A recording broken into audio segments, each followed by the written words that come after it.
This is Guardy with Clear Life Media, Clear Life Combat. I have a guest that's zooming in. I'm going to let him introduce himself. We're going to find out about an event. It's coming up quick. You're going to want to know about it and possibly be there, or you can watch online. Hey, how's it going? Good. How you doing, man? Yeah, it's Tyler Flores here making we're gonna talk about making my pro boxing debut for at Box Fest with Red Owl Promotions, and it'll be streaming live on the Zone this Friday, June 6th. Yeah, so June 6th is coming up just in about a week, and it's going to be on DAZN. I mean, that's a pretty big deal. I mean, DAZN is like where people go for boxing. It's your pro debut, and it's kind of a big card, right? Yeah, yeah, super exciting that my pro debut gets to be on a platform this big. So. Yeah. If someone hasn't met you before, I guess just describe your style and why should they tune in? Why should they watch you fight? Right. Yeah. So bit about me. I'm a longtime MMA fighter. So that's what I've most of my background. That's what pretty much everyone knows me as doing. And it just turned out that I had an opportunity to do a boxing bout, and so here I am. Long story short, good friend of mine and coach Drew Lindsay is a promoter, and he coaches guys here in College Station. We're at his gym right now, and anyways, he was going to do an event in College Station and it just ended up not happening. But by that time, I'd already been in camp for it, long enough. He had asked me because, hey, you're a local guy in College Station. Um, I think you should be on it. So, I originally agreed to it. And after it fell through, I told him, I was like, man, I've been training for this long. I don't want it just to all that to come to nothing. We got sponsors. I've been in this camp with you this whole time. I've been dieting for it. I got all the custom fancy gear, shorts and gloves and all that. I was like, I mean, I want this to happen now, whether we make it happen any other way or not, but I'm doing a boxing fight. So he's like, all right, cool, let's see what I can do. So, made a couple phone calls and then here we are now at the Red Owl show. Do you approach the boxing match the same way as you would an MMA fight? Yeah, yeah. I mean, definitely, the game plan is a little different because of the rule set's different. But yeah, everything's the same with how the dieting goes and training. Um, yeah, everything goes pretty much the same. The mindset into it, we watch any film we got on a guy, make a game plan based off that, and is what it is. I mean, I do have a background in boxing, so when I first started out in MMA, I did just jujitsu and then kind of tried to transition to MMA, and then had a buddy of mine who say, hey, you want to get better at your striking? I got a boxing gym back in my hometown, in Spring Conroe area. He's like, I got a Conroe pound for pound. I'll shout those guys out. But he's like, yeah, I got a gym over there, and you want to get better at your striking? Just come train, boxing with me. Just do that for pure boxing. So I did that for a long time. Had a lot of amateur boxing fights, but I used that skill set to come back to MMA, and then I've used that from then on in MMA, and then now I'm going back to having just a regular boxing fight again. I saw some clips the other day and I forgot that this happened. It seems like it was just one of those things that was a dream and nobody knew if it was going to, but it was Dylan Dennis versus one of the Paul brothers, and he like pulled guard, in the boxing match. It just being silly, but I'm Right. guessing we won't see any of that even though you have that No, MMA no, background. maybe no, but no. We make jokes about it all the time in here when we're sparring, and I'll joke around with some of the other guys in the clinch and throw like a fake knee or act like I'm gonna hip toss them and whatnot, just to mess with the guys here. And we make jokes about it happening all the time, but yeah, no, no, that's not gonna happen at the Yeah, I totally forgot it happened. It just came up in my algorithm one time. I was like, fight. this Right. happened. I guess I don't know. Is it good for boxing? I don't know, but it definitely happened. Right. Yeah, it was a made for entertaining clip for sure. Right. Talk to me about your amateur boxing career. How did that go for you? Yeah, it went really well. I fought at I think 168 at the time. I don't remember the amateur weight classes. It's been so long. It was about 10 years ago. But yeah, no, had a good little boxing amateur career. I went I think 10-2 and won, the Houston Golden Gloves. It was just at the all comers, division, so nothing too special. But yeah, like I loved it, had a great time. But like I said, I used that just to get my striking better from him there. So this fight's at cruiserweight, and sometimes I get confused because there's different weight classes as opposed to MMA. But how many pounds is that? And I think I mean, if I remember correctly, you're pretty tall as well. So Yeah, what weight yeah. class are you fighting at? Right. So traditionally, coming up in MMA, I always fought at welterweight, which is 170. Then I got to a point as I got, more mature and older, I couldn't make 170 anymore. So I moved up to middleweight and fought at 185. Cruiserweight, the max for that is 200. But my opponent didn't want to do that. So he asked if we could agree for 190. So that's what we agreed upon. And so, yeah. So it's within the same weight class. Actually, I got extra 5 pounds when I've been used to. So. Yeah, that's cool.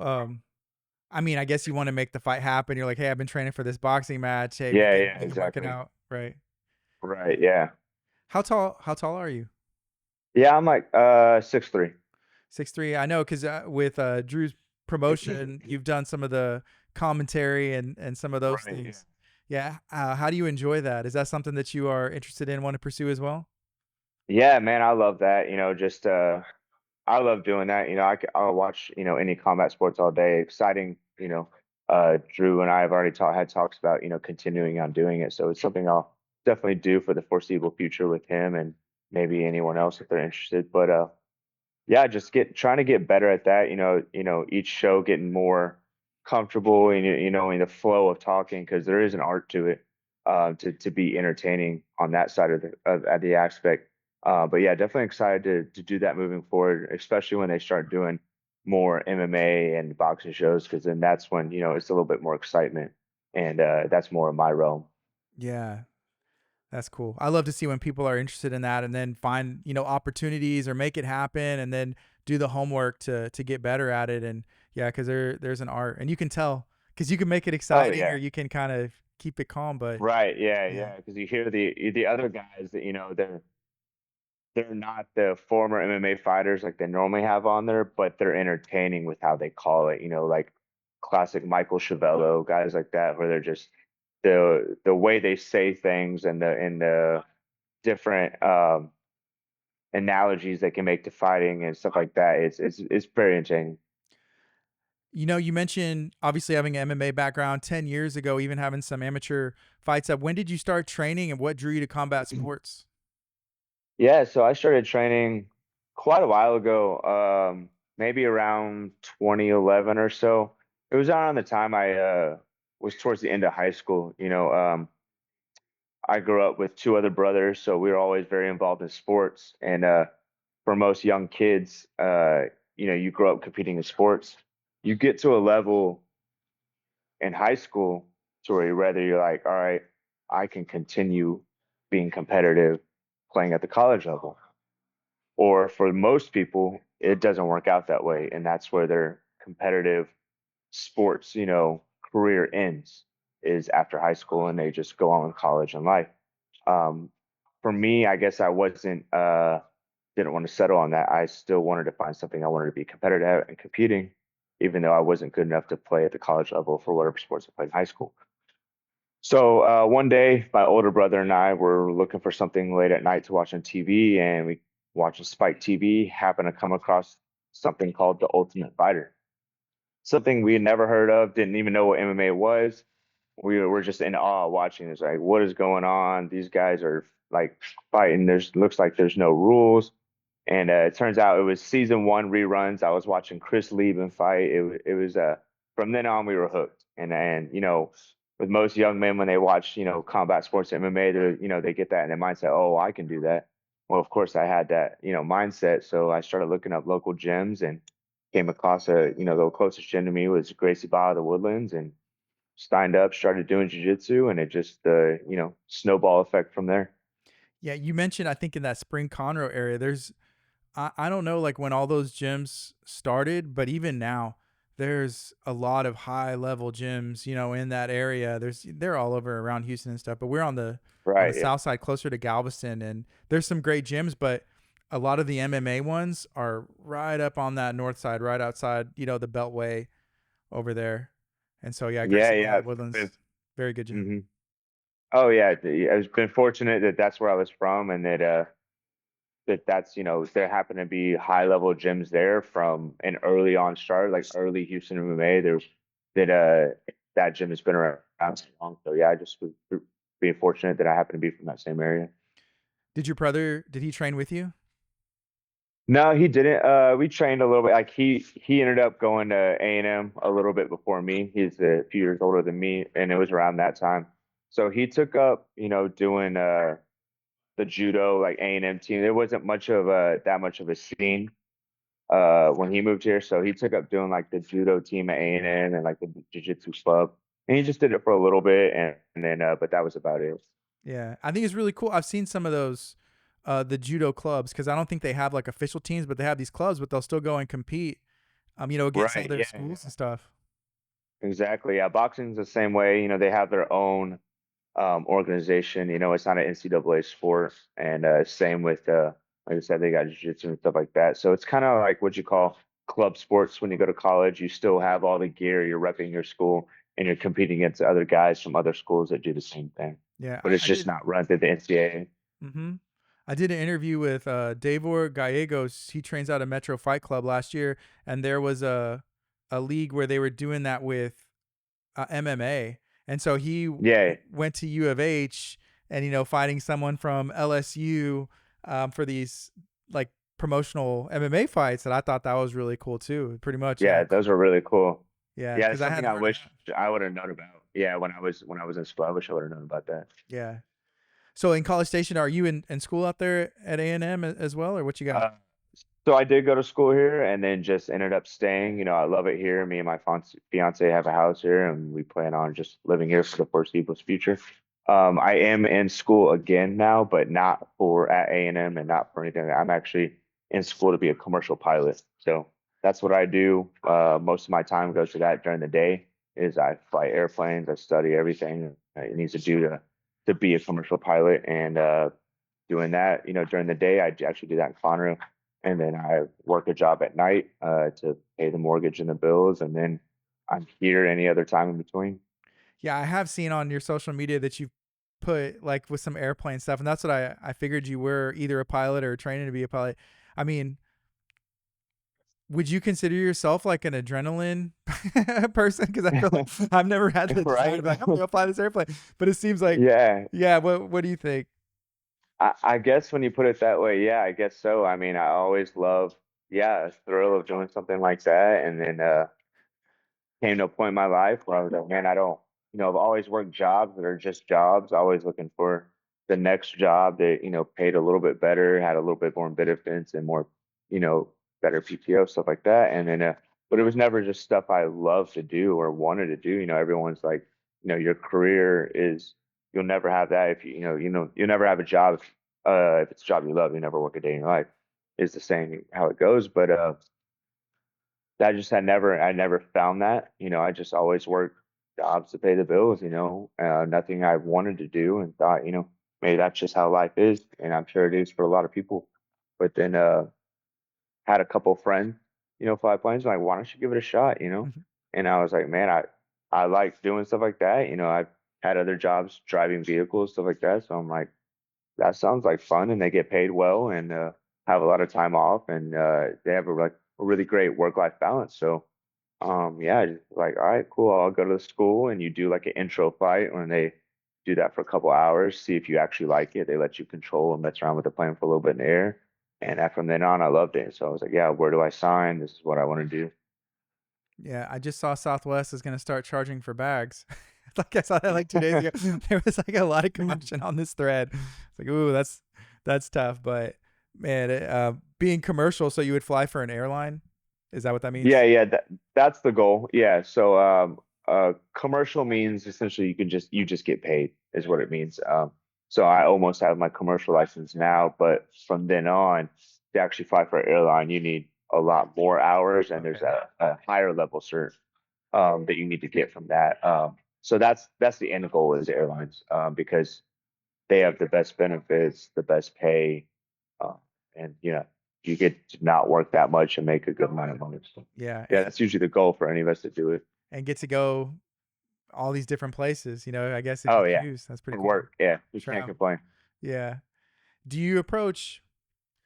I guess fighting, because I know you talk about like, hey, if you love something, you'll never work a day in your life. Do you see that prep for fighting, training? Is that something that you love, or is it do you love the actual Yeah. performance of the fight? Yeah, yeah, no, I love it. Trust me, I do. And then there's other times where you're just like, man, I really don't feel like doing it here. Trust me, and I'm sure many other fighters are the same way. Especially when you're doing the dieting for weight and all that.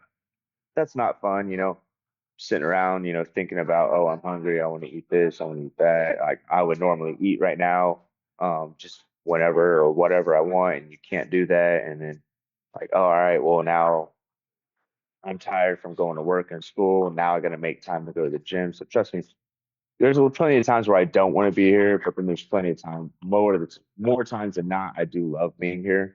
Whether it's I'm training for a fight, I'm just here for a workout, or I'm actually coaching. Like I love all of it, and I plan to do that before it's Steve for sure.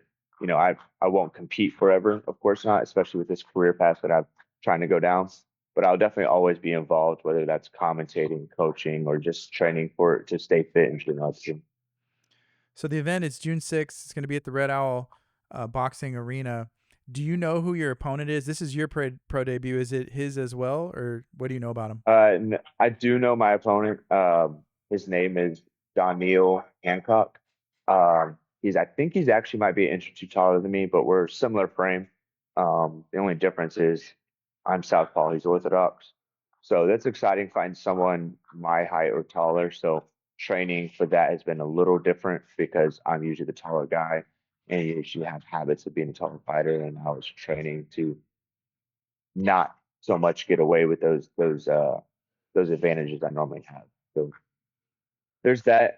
It's not his debut. He's 0-1, but he did fight a really good opponent in his first fight, one of the top upcoming prospects. So the dude's not, anyone that can just be walked through. But yeah, I would say, I mean, I'll make the prediction and say that yeah, I'm gonna come out on top with the win. Most likely it's top. Yeah. How many rounds is this? It's 4 3-minute rounds. 4 3-minute rounds. Um, well, with MMA, that's a little bit different as far as like cardio goes. Is it kind of some of the same ballpark training to making sure you have that for the rounds? A little bit yes, and a little bit no. It's definitely different. I'll always try to explain to people there's boxing cardio, there's jiu-jitsu cardio, and then there's like cage wrestling cardio. Um, some people can spar in boxing 12 rounds no problem, but I roll with them on the ground for 1 round and they're done, So um it's just getting that boxing cardio better. So it's just training more of that stuff. A lot of shoulder work, a lot of, shadow boxing with weights in your hands, a lot of cardio work, a lot of running, a lot of jump rope, a lot of mitt work. So yeah, that's the difference in that. Right. Is running something that you enjoy? Yeah, yeah, I definitely do. I think it's a love-hate relationship. I think that goes for with a lot of people. A lot of times like, man, I don't want to go on this runner now, but then once you're a half mile, a mile in, you're like, all right, this feels good. I'm enjoying this now. And then afterwards, you definitely feel much more rewarding and happy that you ended up doing it. Yeah. Yeah, no, I definitely enjoy it. For jujitsu, I train jujitsu. Like I've tried to explain to my wife before that even if I don't feel like going, I've never left and regretted that I was there. You know? Exactly. Yeah, Yeah. exactly. I And assume it's that's what I probably the tell. same thing. Yeah, for running Oh or yeah, something else. Yeah. 100%. Yeah, and that's what I tell a lot of people. It's whether you do this competitively or just for fun. If it's something that is very like therapeutic, I'd say in a way. It's a big stress reliever. You're kind of angry or have other things in the back of your mind, and then you come in the gym and just kind of forget all about that and practicing jiu-jitsu, boxing, whatever it is that you're training there at the gym, and then afterwards you just feel in such a better mood. So we talked about, I guess, the career goal. Obviously that's an awesome career path of being a commercial pilot. As far as your combat sports career, is there a goal that you have, and a timeline for it? Yeah, so I mean, it's always just been kind of we'll see where it goes kind of thing. I've always done this for fun. It's never just been my goal is to be a professional fighter, fight at the top level, UFC, and make my living doing that. That's never been my goal. It's always been other. other aspects, and I've done this for fun on the side. So that's why I've had, layoffs here and there from school, work, other things like that get in the way. After I had my last run of MMA fights a couple years ago, I was on that high of, I fought 3 times in 3 months. I was like, I'm gonna keep this train rolling. My goal then was like, let's do some more pro fights, maybe try and get at least one fight on a big show like Bellator, even UFC, something like that. And then it just life got in the way, and I haven't fought since. And then now it's just gotten to the point where now I have this career path I've chosen, and it's just all right. We always say we got one more in us, so this is what this boxing fight is. I would love to get back in the cage and do another MMA fight, but I guess we'll cross that bridge when it happens. But right now, I'm just more focused on this one. Awesome. Is there anything else that you would like to share? I think we touched on just about everything, man. Yeah, thank you so much for hanging out today. I know, busy schedule and school and everything else, but remind everybody one more time, when's the date? Where's it taking place? How can people watch? And then why should they tune in? Exactly. Yeah. So date is June 6th, this next Friday coming up at Red Owl. They have their own venue there in North Houston. It's in the Willowbrook area. So if you're from the area, come check it out. Great boxing fights, whether you're there to see me or any other guys. It's a pretty big card, so it's definitely entertaining. There's a great venue for any kind of fights that are there. So yeah, just come check it out. If not, stream live on DAZN, so it's available for anyone and everywhere. So come check it out. Yeah, I'm definitely excited to have it. I want to shout out my gym, Wendy Sports, here for boxing, Beav MMA as well here in College Station. Again, thank you for hanging out today. I appreciate you and best of luck. And no problem. Thank y'all. This is Gardy with Clear Life Media, Clear Life Combat. Y'all be blessed.